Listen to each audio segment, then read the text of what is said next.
Hello everyone, welcome back to my channel. So guys, ये है part 2 of the AIIMS PYQ series for your CRE examination which will be conducted in August 2025। इस series का part 1 already मेरे channel पे uploaded है, तो आप वो वीडियो भी जाके देख सकते हैं। उसका लिंक मैं आपको नीचे डिस्क्रिप्शन में प्रोवाइड कर दूंगी। अब जल्दी से इस वीडियो को स्टार्ट करते हैं और पढ़ना स्टार्ट करते हैं। First question here on your screen is in the peripheral nervous system which cells forms the myelin sheet। So यहाँ पे ध्यान रखना है कि यहाँ पे इन्होंने PNS के बारे में पूछा है।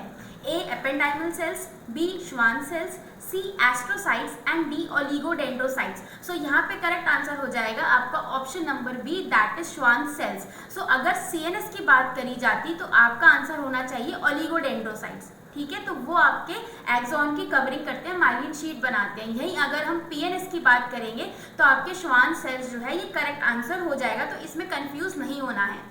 Next question is when an action potential arrives at a synapse what happens first.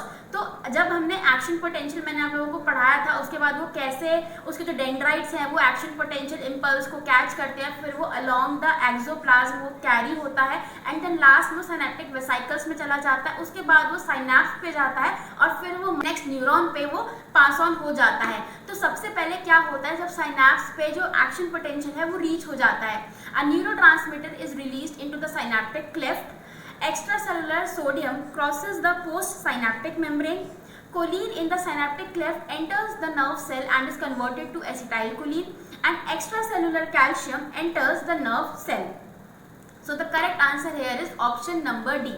So as the axon terminal depolarizes, अब देखो axon का जो ये इधर तो डेंड्राइट हो जाता है, ठीक है, और यहाँ पे ये पूरे इसके एंडिंग हो जाती है, राइट, नर्व सेल्स की। ये हो गई इसकी माइलिन शीट पूरी, ठीक है। तो ये टिपिकल स्ट्रक्चर है एक नर्व का, एक नर्व सेल का, राइट। सो यहाँ पे जब एक्शन पोटेंशियल इसके एंड तक आ जाता है तो सबसे पहले क्या होता है कि जो एक्सॉन का टर्मिनल है, यानी कि ये जो टर्मिनल्स हैं यहाँ पे, these depolarizes, right? And when the action potential arrives, calcium channels open and extracellular calcium enters the axon terminal. So यहाँ पे मैंने आपको बताया था साइनेप्टोब्रेविन, साइनेप्टोटैक्सिन, ये सारी टर्म्स मैंने आपको पढ़ाई भी है, राइट। सो वहाँ से जो कैल्शियम है वो बर्स्ट आउट हो जाता है और वो बाहर एंटर हो जाता है in the extracellular structure fluid. So this stimulates the release of neurotransmitter acetylcholine into the synaptic cleft। और जैसे ही कैल्शियम यहाँ पे रिलीज हो जाता है तो यहाँ पे जो एसिटाइलकोलिन बाइंड है, यहाँ पे जो एसिटाइलकोलिन बाइंड है ना, यहाँ पे ये आपका जो सिनेप्टिक क्लेफ्ट है यहाँ पे रिलीज हो जाता है और फिर ये कैरी ऑन हो जाता है नेक्स्ट एक्सॉन के पास। सो यहाँ पे जो सबसे फर्स्ट स्टेप है, पर वो क्या हुआ है, सबसे फर्स्ट स्टेप ये हुआ है कि जो आपका कैल्शियम है वो रिलीज हुआ है, उसी के बाद ये सारी कहानी जो है ये आगे कंटिन्यू होगी। Next is which of the following is not composed of grey matter. अब ग्रे मैटर में कौन सी चीज नहीं बनती है, किस में नहीं होता grey matter? Spinothalamic tract, cerebral cortex, basal nuclei and post central gyrus. So the correct answer is option number A. अब ग्रे मैटर होता क्या है पहले ये समझो। तो जो आपके न्यूरॉन्स होते हैं, फिर जो आपकी न्यूरॉन्स की जो सेल बॉडीज होती हैं उनके कलेक्शन को हम कहते हैं grey matter, right.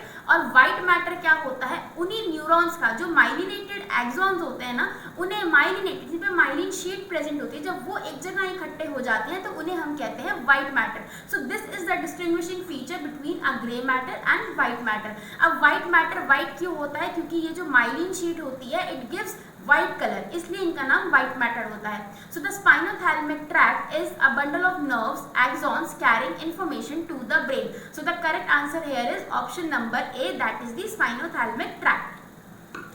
Fourth is the hypothalamus does all of the following except one. इनमें से कौन सा काम हाइपोथैलेमस नहीं करता, हमें ये बताना है।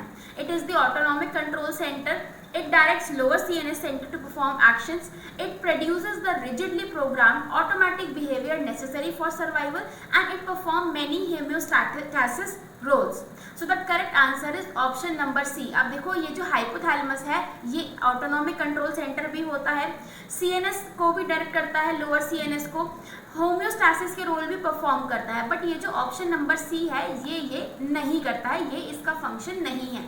So rigidly programmed automatic behaviour are controlled by the brain stem, ना कि हाइपोथैलेमस। और ब्रेन स्टेम में क्या आ गया, mid brain, pons and medulla oblongata. So ये सारी चीजें मैं ऑलरेडी आपको पढ़ा चुकी हूँ इन डिटेल अच्छे से कि ब्रेन स्टेम क्या है, किसका क्या फंक्शन होता है, right.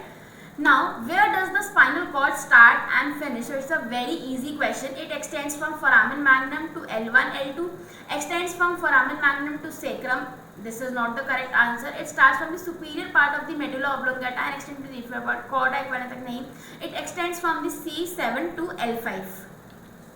So the correct answer here is option number A. अब to be more precise, तो L2 का जो L2 vertebrae होती है ना, उसके भी lower border तक, ठीक है, टू बी मोर प्रेसाइज, ठीक है, इसकी एंडिंग हो जाती है नॉर्मली.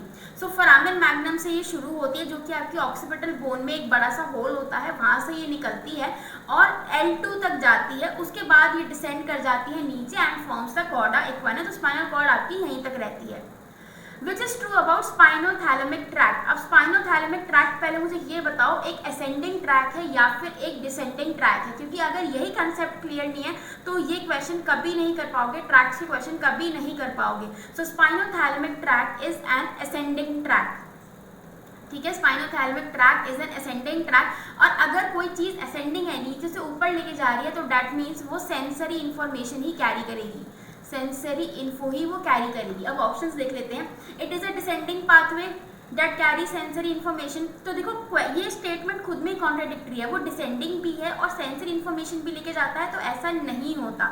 और हमें ये भी पता है कि जो स्पाइनोथैलेमिक ट्रैक्ट है वो डिसेंडिंग पाथवे नहीं है, राइट.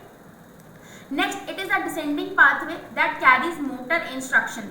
तो ये डिसेंडिंग पाथवे तो नहीं है, ये भी हमें पता है. ascending pathway है and it carries sensory information and ascending pathway that carries motor information.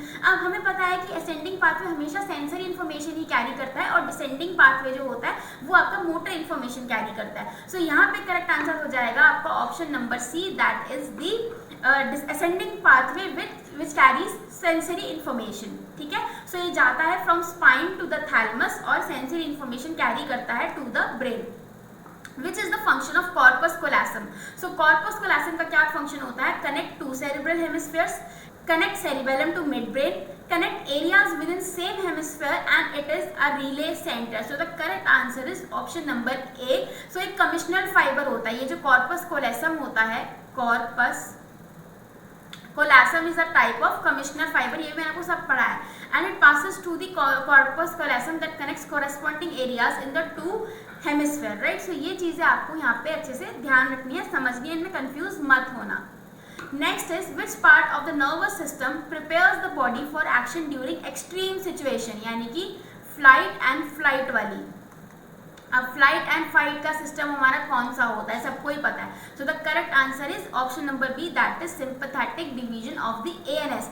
अगर सिंपैथेटिक डिवीजन नहीं दे रखा होता और ऑप्शन में ऐसे दे रखा होता, मान लो एएनएस, सीएनएस, पीएनएस या फिर ब्रेन, और अगर इसमें ऑटोनॉमिक नहीं दे ये जो आपका सिंपैथेटिक और पैरासिम्पैथेटिक है, अगर ये डिवीजन नहीं दे रखा होता तो आप एएनएस पे टिक करके आते. बट यहाँ पे उन्होंने हमें सिंपैथेटिक ऑप्शन में दे रखा है, so we will select sympathetic nervous system, right. It prepares for action, मतलब जब भी कोई डरने वाली बात होगी, घबराने वाली बात होगी, एकदम से आपको अपना एक्शन लेना है, तब आपका सिंपैथेटिक डिवीजन जो है वो चालू हो जाता है, काम पे लग जाता है. What is that part of the nervous system that carries commands to the skeletal muscle called? अब देखो नाम से ही आपको यहाँ पे पता चल जाना चाहिए कि जो सोमैटिक है, यानी कि जो सोमा वर्ड है वो हम मसल्स के लिए यूज करते हैं, मस्कुलर सिस्टम के लिए यूज करते हैं. तो यहाँ पे स्केलेटल मसल्स की बात हो रही है, तो यहाँ पे करेक्ट आंसर आपका ऑप्शन नंबर ए हो जाएगा. हमें बाकी ऑप्शंस को देखने की जरूरत ही नहीं है, right. So the somatic nervous system carries motor commands to the skeletal muscles. ठीक है. Which statement about the vagus nerve is true? vagus nerve के लिए कौन सी स्टेटमेंट यहाँ पे सही है? Which is true? It lies within the cerebrospinal tract. It arises from pons. It has a sensory function in vision and olfaction, and it carries parasympathetic motor impulses. So the correct answer is option number D. About 90% of the parasympathetic motor impulses आपकी vagus nerve से जाती है, और ये pons से arise नहीं होती है. It arises from the medulla oblongata. So guys, this is all about today's video. If you find this video helpful, do like, share and subscribe to my channel.